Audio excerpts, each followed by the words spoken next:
zəif komanda deməzdim, amma həqiqətən razılaşıram ki, biz bugün ayaq üstə ola bilərdik. Nadir müəllim. Həll edici hansı məqamlar oldu ki, o 2-1 öndə olduğumuz məqamda? Müqayisə eləsək, Qarabağ Ajax-a 3-0 səhv eləmirəmsə 0-3 mövsüm məğlub olmuşdu. O vaxtı bizdə heç kimdə belə bir fikir yoxdur ki, Qarabağ Ajax-ı məğlub etməlidir. Amma bu günləri yenə deyirəm, Ajax-ın durumuna uyğun komandanın Qarabağın bu günləri keçən ilkinə nisbətən daha güclü olması, Ajax-ın zəif olması bizdə bir inam yaratmışdı ki, komanda qələbə qazanıb xalını 10 eləyə bilər. Ondan sonra 2 oyuna 1 xal da mənə elə gəlir ki, kifayət eləyirdi. Komanda eləyirdi.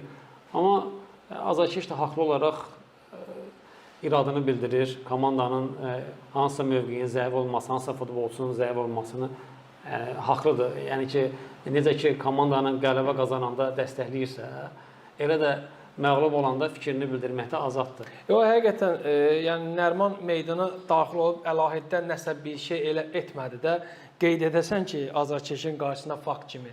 Azarkeş haqlı olaraq bildirir ki, bir neçə topu itirdi, ikili mübarizələrdə yerdə qaldı, xüsusi nə eləsə yadda qalmadı və xüsusilə oyunun senarisi 180 dərəcə məhz əvəz etmələrdən sonra dəyişdi.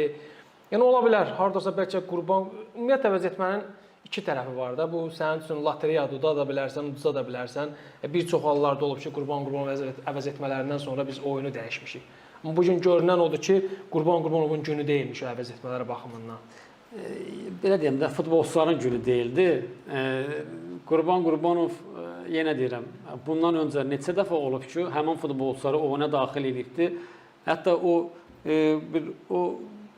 şərhçinin, Ramizin bir sözü yadıma düşür. O, Nəriman sənə qurban, Nəriman sənə qurban. Yəni, onda da sonradan oyuna daxil olmuşdu. O yada salmaq üçün deyirəm, formanı səhv geyinib çıxanda da. Yəni, onda da, bilirsinizmi, sonra oyuna daxil oldu. Eyni Kaşok haqqında deyə bilir, digər futbolçular haqqında. Yəni, bu gün olmadı. Yəni, belə deyim də, o futbolçuların günü deyildi bu günləri.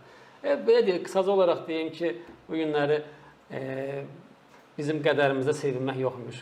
Qarabağın qədərində qələbə yoxmuş bu günləri.